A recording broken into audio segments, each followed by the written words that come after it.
हमारे कांग्रेस पार्टी के लोग में अजब सा उत्साह आ गया, बड़ी जीत हासिल हो गई। ये तो वही हुआ जैसे कोई हमेशा फेल होता हो, वो पास मार्क से पास कर जाए तो बड़ा खुश हो जाए, ऐसा कांग्रेस का हाल हो गया है।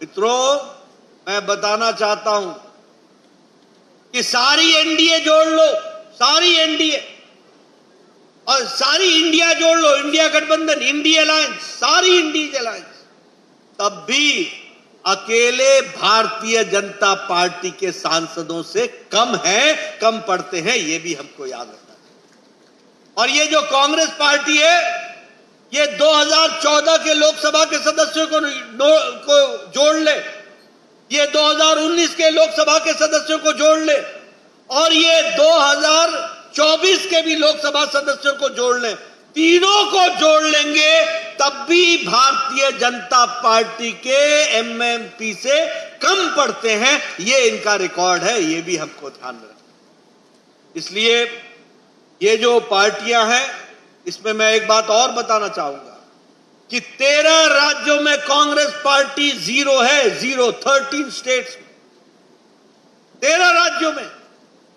हिमाचल प्रदेश में जीरो, उत्तरांचल में, उत्तराखंड में जीरो, अरुणाचल प्रदेश में जीरो, सिक्किम में जीरो, मिजोरम में जीरो, त्रिपुरा में जीरो, आंध्र प्रदेश में जीरो, मध्य प्रदेश में जीरो, जम्मू कश्मीर में जीरो, दिल्ली में जीरो, अंडमान निकोबार, दादरा नगर हवेली और लद्दाख में भी जीरो के जीरो हैं ये कांग्रेस पार्टी। 13 राज्य और यूनियन टेरिटरी में साफ है, लेकिन फिर भी ऐसा उत्साह दिखाने की कोशिश हो रही है जैसे बड़ी भारी जीत हुई।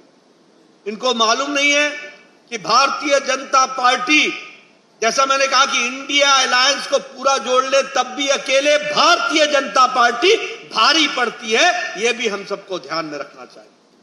और एक बात और कांग्रेस के बारे में मैं बोलना चाहता हूं कि कांग्रेस पार्टी ये अमरलता की बेल की तरह है, ये पैरासाइट है, ये अपने ताकत पर नहीं खड़ी होती, ये दूसरों के ताकत पर खड़ी होती है।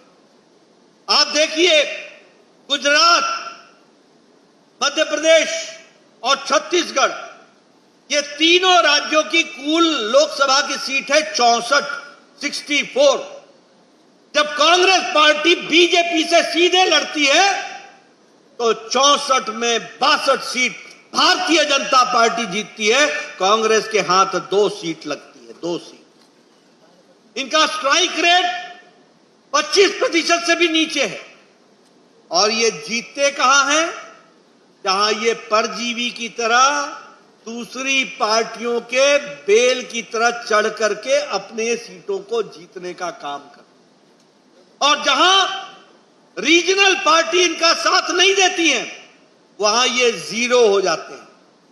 पश्चिम बंगाल में ममता ने इनको ठेंगा दिखा दिया, तो पश्चिम बंगाल में इनका कांग्रेस पार्टी का ग्रुप का जो नेता था वह भी हार गया।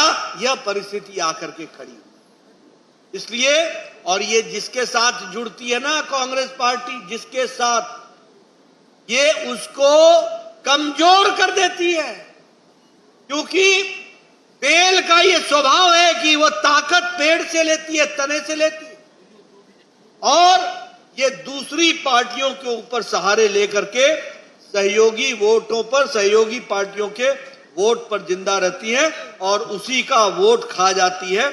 इस तरीके से इनकी स्थिति आकर के खड़ी होती है।